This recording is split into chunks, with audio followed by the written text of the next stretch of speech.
election in the FCT, bringing in now political analyst Jide Ojo to help us dissect some of the takeaways. Thanks a lot and good to see you again, Mr. Ojo. Let's begin with what you make of the APC's wins in Saturday's polls in the FCT. Thank you. APC's win didn't come to me as a surprise, given the gale of defections we've seen in the past few months all across the country. And so there's that tendency for bandwagon effect. You want to belong to the party at the center. And here we are talking of even the seat of power. This is Federal Capital Territory. So I even envisage that the tsunami will cut across all the 6 area councils. That was my initial prediction, but it also shows that people can choose to differ, which is why you have the Gwagwalada area council going to the opposition PDP.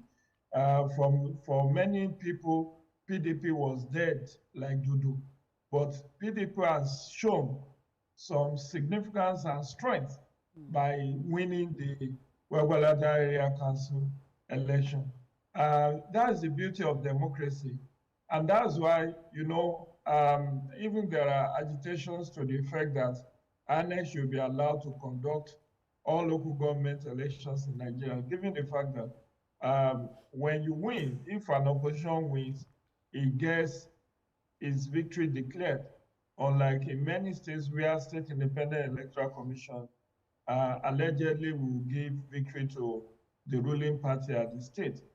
But besides the victory that APC has enjoyed, we must not lose sight of the fact that, yes, the election was largely peaceful.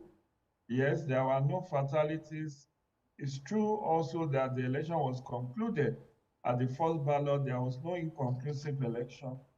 But we must not lose sight of the poor voter turnout, which INEC itself has put at about 15%, as well as the fact that, according to INEC statistics on its official page, it says 45% of polling units opened as at 8:30 in the morning. And you need to find an explanation to that. Elections were supposed to be held across the over 2,000 polling units, starting at 8:30.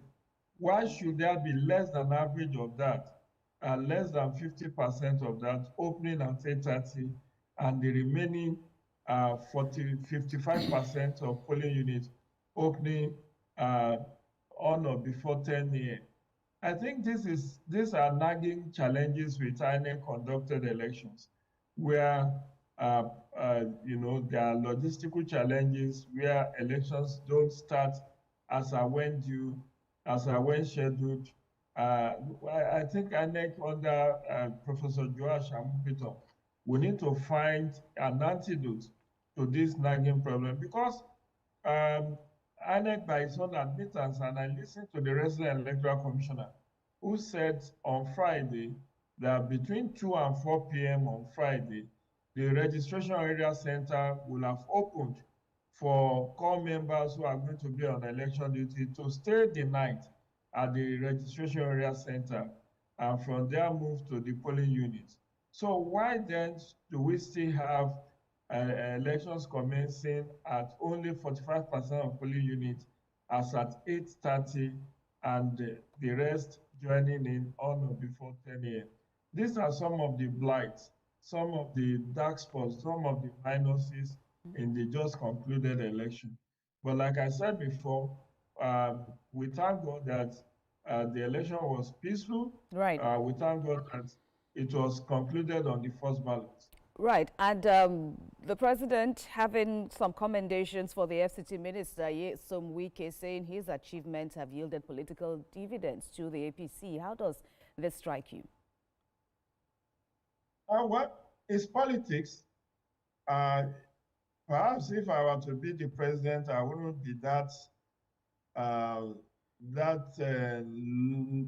wouldn't laud Nyesom Wike for anti-party. Because what is obviously doing under the pretext of Rainbow Coalition is pure anti-party. The Constitution of Nigeria does not recognize dual membership of any political party. And Nyesom Wike has said he remains a member of the PDP.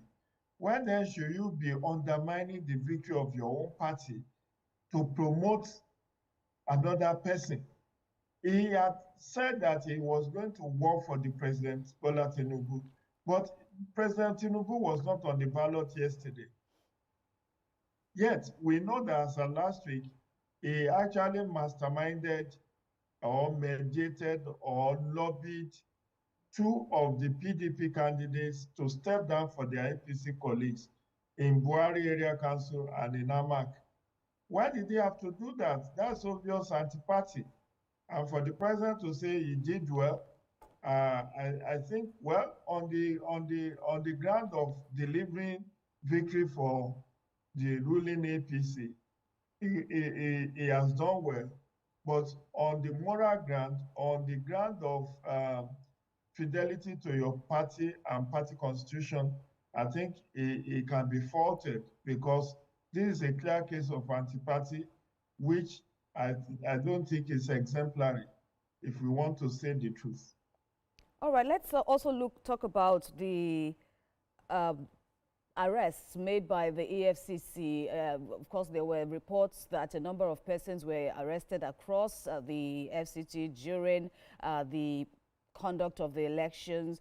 17.2 million naira was also seized, and investigations are continuing ahead of possible prosecution. What do you make of this trend that still remains in our election cycle?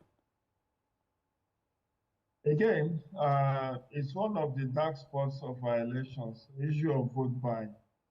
And 20 people altogether across the 6 area councils were alleged to have been arrested by the anti-corruption agencies, particularly the EFCC. But we have seen arrests time and again. The question is, will there be diligent prosecution? Will these culprits, suspects, will they not be released barely 1 month or 2 months after the election? Because if they actually belong to the ruling party, if they are members of the ruling party within the FCT, I can bet you that they may not even get, their cases may not get to court. And if it does get to court, you may have the Attorney General and Minister of Justice filing nolle prosecute to say the state is not interested in prosecuting the case against those culprits. And that's what has brought about culture of impunity. So much so that at every election, we are having this issue of stomach infrastructure, the Boko Sebe, see and buy, votes trading. Right. I think it's a dark spot and should not be encouraged. Mr. Jide Ojo.